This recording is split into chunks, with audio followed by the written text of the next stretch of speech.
ஓம் விக்னேஸ்வராய நமக. குலதெய்வமான ஸ்ரீ பொன்னம்பல சுவாமி, பொன்முத்து கருப்பண சுவாமி, அங்காள பரமேஸ்வரி, பாப்பாத்தியம்மன் துணையுடன் இந்த நாள் இனிய நாளாக அமைய அனைவரின் அவரவர் குலதெய்வம் காத்து அருள் பாலித்து பிரம்மாண்ட வெற்றியை கொடுக்க வணங்குகின்றேன். இன்று பிறந்த நாள் மற்றும் திருமண நாள் காணும் அனைத்து சொந்தங்களுக்கும் என்னுடைய நல்வாழ். ஸ்ரீவாரி ஆஸ்ட்ரோ, நான் உங்களுடைய ஆஸ்ட்ரோ சஃப்னா பேசுகிறேன். உங்களுடைய 3 இயர்ஸ் கம்ப்ளீட் 3 இயர்ஸ் ப்ரெடிக்ஷன்ஸை நான் கொடுத்துருக்கேன். அடுத்த 3 வருடங்கள் உங்கள் வாழ்க்கையில் என்ன மாதிரியான தாக்கங்களும் அதிர்வலைகளும் கொடுக்கும் அப்படிங்கிறத பற்றி முழுக்க இந்த காணொலியை ஸ்கிப் பண்ணாமல் பாருங்கள். சப்ஸ்கிரைப் பண்ணாமல் இருந்தீங்க அப்படின்னா ஸ்ரீவாரி ஆஸ்ட்ரோவை சப்ஸ்கிரைப் பண்ணிக்கோங்க. பெல் ஐக்கானை ப்ரெஸ் பண்ணிக்கோங்க. நோட்டிஃபிகேஷன் பேனலை ஆன் பண்ணிக்கோங்க. இங்கே உற்றார் உறவினர் நண்பர்கள் அனைவருக்கும் பகிர்ந்து பயன் தருமாறு கேட்டுக்கொள்கின்றேன். Complete 3 years next 3 years prediction எதுக்காக அப்படின்னு கேட்டிங்க அப்படின்னா, உங்களுக்கு 3 வருடங்களுக்கு அப்புறம் என்ன நடக்க போதோ அது முன்னையே தெரிஞ்சுக்கினீங்கன்னா எந்த விஷயங்களை நீங்கள் கவனமாகவும் எச்சரிக்கையாகவும், அதே சமயத்தில் எந்த விஷயம் உங்களுக்கு நல்லது நடக்க போகுது, ஹெல்த்து, வெல்த்து, உங்கள் ஃபேமிலி அப்படிங்கிற திருமணம் போன்ற எல்லா விஷயங்களும் இதில் கவர் ஆகும். திருமணம், குழந்தை பாக்கியம் அப்படிங்கிறது எக்ஸட்ரா இந்த மாதிரி நிறைய விஷயங்கள் சொல்லிக்கிட்டே போகலாம். இந்த முழு காணொலியை ஃபாரினில் இருக்கவங்களும் இங்கே இருக்கிற அனைத்து தரப்பு மக்களும் இதை நீங்கள் பார்க்கலாம். மிகப்பெரிய அளவில் உங்களுக்கு உதவிகரமாக இருக்கும். மகர ராசிக்காரங்க, இந்த 2024 2025 என்னென்ன டிரான்சாக்ஷன் நடக்குது, பொதுவாக வருடம் முழுவதுமான பலன் எதை வச்சு சொல்லுவாங்க அப்படின்னா 4 கிரகங்கள், பெரிய கிரகங்களை வச்சு, சனி பெயர்ச்சி, ராகு கேது மற்றும் குரு, அந்த 4 கிரகங்களை வச்சு தான் சொல்லுவாங்க. சனி அப்படிங்கிறவர் இப்போது உங்கள் தன குடும்ப வாக்குஸ்தானத்தில் இருந்து நேராக 3ஆம் இடத்துக்கான தைரிய வீரியஸ்தானத்துக்கும் ஜெயஸ்தானத்துக்கும் போகிறார். ராகு 3ஆம் இடத்துலேருந்து உங்களோட 2ஆம் இடத்துக்கு தன குடும்ப வாக்குஸ்தானத்துக்கு போகிறார். அடுத்தது கேது 9ஆம் பாக்கிய கேதுலேருந்து 8ஆம் அதிபதி கேதுக்கு போகிறார். குரு 5ஆம் இடத்துலேருந்து 6ஆம் இடத்துக்கு போகிறார். இதனால் குரு ரோக குருவாக போகிறார் பாக்கியத்துலேருந்து. அதனால் எப்படிப்பட்ட பலன்கள் அந்த வருடம் நடக்கும் அப்படின்னா, சனி தன குடும்ப வாக்குஸ்தானத்துலேருந்து விலகி போகிறதே ஒரு நல்ல விஷயம். ஏன்னா உங்கள் பொருளாதார ரீதியான பிரச்சனைகளும், அதனால் வருகின்ற குடும்பத்தில் வருகின்ற பிரச்சனைகளும், உங்களுடைய வார்த்தைக்கு இது வரைக்கும் மதிப்பளிக்காமல் உங்கள் வார்த்தையை ஒரு பெரிய இஷ்யூவாக கான்ட்ரவர்சியாக கொண்டு போனவங்களுக்கெல்லாம் இது ஒரு நல்ல வாய்ப்பு. 3ஆம் இடத்துக்கு போகும்போது உங்கள் புது முயற்சிகளை வெற்றி அப்படிங்கிறதெல்லாம் அவங்களுக்கு கண்டிப்பாக உருவாகும். அடுத்தது 3ஆம் இடத்துலேருந்து உபஜயஸ்தானத்துலேருந்து 2ஆம் இடத்துக்கு தன குடும்ப வாக்குஸ்தானத்தில் ராகு போய் நிற்கிறது மிகப்பெரிய அளவில் உங்களுக்கு கெடுதலை கொடுக்குமா அப்படின்னா, கண்டிப்பாக கவனமாக பேசணும், கவனமாக இருக்கணும் அப்படிங்கிறதும் ஒரு பக்கம். அதே மாதிரி கேது 8ஆம் அதிபதி கேதுவாக இருக்கும்போது ப்ரெஷர்ஸ், அவமானம், வம்பு வழக்கு அப்படிங்கிறதெல்லாம் வரக்கூடியதாகவும் இருக்கும். சரிங்க, இந்த 3 கிரகங்கள் சரியில்லை, குருவாவது கை கொடுப்பாரா அப்படின்னா கண்டிப்பாக பாக்கிய குரு ரோக குருவாக போகிறார். அதுவும் ஒன்றும் பெரிய பலனை கொடுக்காதே அப்படின்னு சொல்கிறீங்க அப்படின்னா, பார்வை பலத்தின் அடிப்படையில் உங்களுக்கு நல்லது நடக்குமானா கண்டிப்பாக நடக்கும். குரு 6ஆம் இடத்துலேருந்து 10, 12, 2ஆம் இடத்தை பார்க்குறாரு. அப்போ தொழில் ஸ்தானம், ஜீவனஸ்தானம் அது ரொம்ப முக்கியம். அதுதான் நம்ம டெய்லி சாப்பிட்ற விஷயங்கள். டெய்லி நம்ம அன்றாட வாழ்க்கைக்கு தொழிலும் ஜீவனமும் தான் முக்கியம். அந்த ஜீவனம் பண்ணக்கூடிய இடத்தை இப்போ குரு பார்க்குறது அப்படிங்கிறது ஒரு நல்ல விஷயம். அதனால் தினசரி வருகின்ற வருமானங்களோ, பொருளாதார ரீதியான ஒரு சிக்கல்களோ அதிகமாக நடக்காமல் இந்த குரு பார்வை பார்த்துக்கும். அடுத்தது 12ஆம் இடத்துல சுப விரயங்களோ கட்டுப்படுத்தும். உங்களை கண்ட்ரோலில். இது வரைக்கும் தூக்கமே இல்லைங்க, எதோ யோசித்து பயங்கரமாக கஷ்டப்படுத்துதுங்க அப்படின்னா இந்த குரு ரொம்ப நல்லதை பண்ணும். அடுத்தது 6ஆம் இடத்துலேருந்து அப்படியே 2ஆம் இடத்தையும் பார்க்குறாரு. அப்படிங்கும்போது தன குடும்ப வாக்கு எல்லாத்தையும் பார்க்குறாரு. அப்படிங்கும்போது பொருளாதார ரீதியாகவும் குடும்பத்தில் சுபிட்சமும் உங்களுடைய வார்த்தைக்கு சொல்வாக்கும் செல்வாக்கும் கூடக்கூடிய காலகட்டமாக இந்த 2025 கண்டிப்பாக இருக்கும். இந்த 2025 என்னதான் பாதக பலன்கள் ஒரு 3 கிரகங்கள் கொடுத்தாலும் குரு உங்களை பேலன்ஸ் பண்ணுவார்.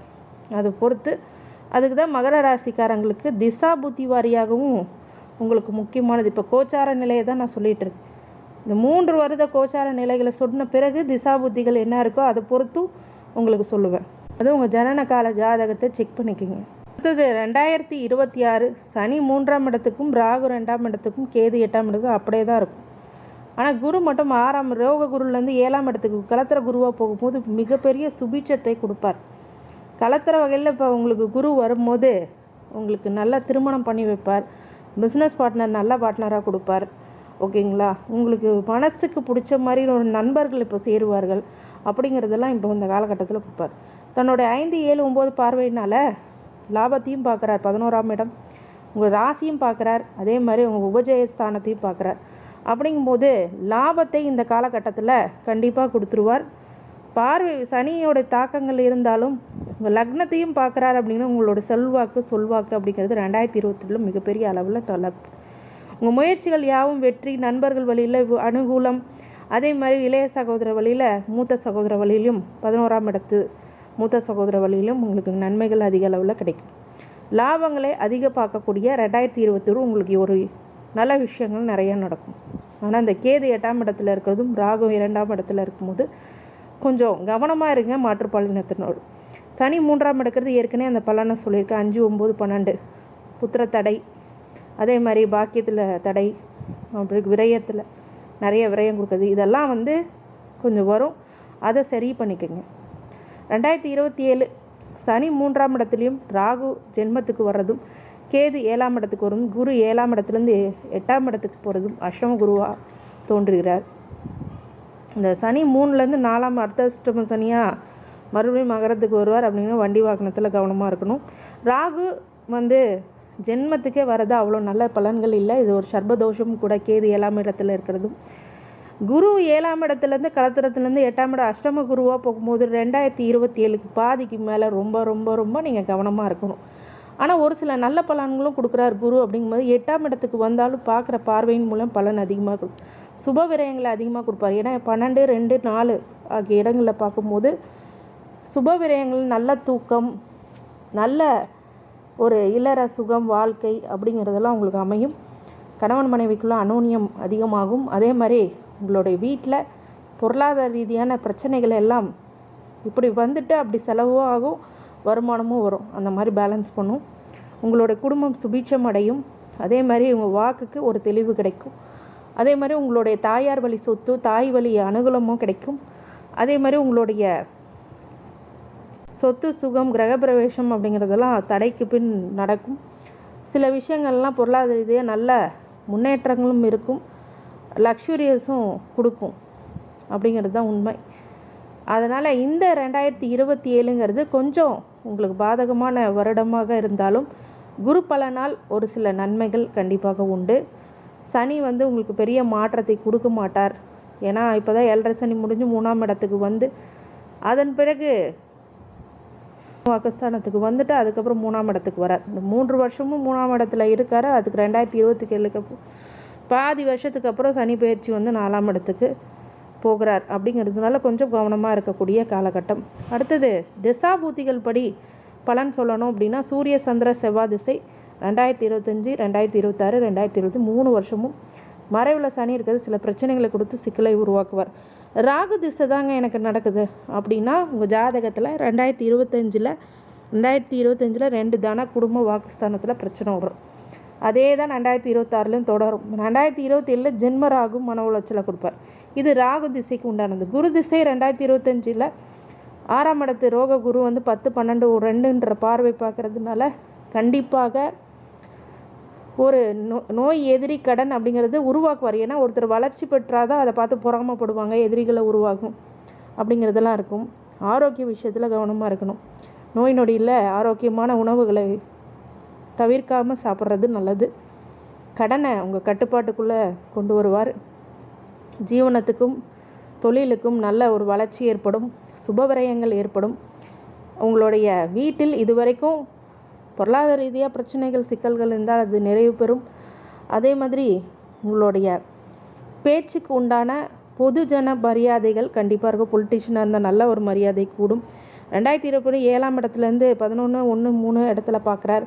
அப்படிங்கும்போது கண்டிப்பாக லாபத்தை கொடுக்கறதாகவும் லக்னக்காரங்களுக்கு சுபத்துவமான காலகட்டம் சொல்லலாம்.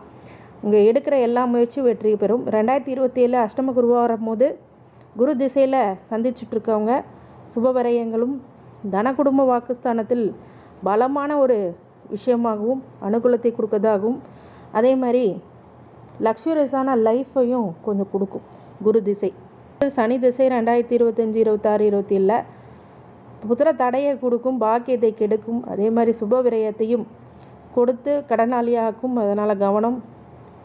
புதன் திசையும் அதே மாதிரி வம்பு வழக்கு கேஸு அப்படிங்கிறதுல கவனமாக இருக்கணும். கேது திசையில் 2025 8ஆம் இடத்துலையும் இருக்கிறதுனால கொஞ்சம் மன உளைச்சல் காலாவீங்க. 2026 வரைக்கும் மன கஷ்டங்கள் ஏற்படும், உடல் நலவில் சோர்வுகள் ஏற்படும் அப்படிங்கிறது உண்மை. 2027 7ஆம் இடத்துல திருமண பாக்கியம் கொடுக்கக்கூடிய இடத்துல கெடுப்பார், அதை கொஞ்சம் தடை பண்ணுவார். அதனால் கொஞ்சம் ஜாக்கிரதையாக இருக்கணும். மகர ராசிக்காரங்க சனிக்கிழமையில் சனி ஹோரில் ஆஞ்சநேயர் வழிபாடு பண்ணுங்கள், ரொம்ப சுபிட்சத்தை கொடுப்பார். சனிக்கிழமை அன்னைக்கு அன்னதானம் பண்ணுங்கள், உடல் ஊனமுற்றவருக்கு உதவி பண்ணுங்கள். அவங்க சனி சாரத்தில் இருக்கிறவங்க தான் அந்த வேலையை பார்க்க முடியும், அவங்களுக்கு உதவி பண்ணுங்கள். உங்களால் முடிஞ்சால் டீ செலவுக்கோ இல்லை டீ கூட வாங்கி கொடுங்க, ஒரு தண்ணி கொடுங்க, ஒரு உணவு கொடுங்க. இதெல்லாம் ரொம்ப நல்லது. பொருளாதார ரீதியாக சிக்கலில் இருக்கக்கூடியவங்களுக்கு உதவி பண்ணிங்கனாலே நல்லா வந்துடுவீங்க. உடல் ஊனமுற்றோர் முடியாதவங்களுக்கெல்லாம் உதவி பண்ணுங்கள், பெரியவங்களுக்கு உதவி பண்ணுங்கள், சாப்பாடு போடுங்க. மகர ராசிக்காரங்களுக்கு அனைத்து ஐஸ்வர்யங்களும் சகல சௌபாக்கியங்களும் மன நிம்மதியும் மனோதைரியத்தையும் ஆரோக்கியத்தையும் கொடுக்க வேண்டும் என்ற எம்பெருமான் ஸ்ரீவாரி பெருமாளை வேண்டி வணங்குகின்றேன். வாழ்க வளமுடன். நன்றி.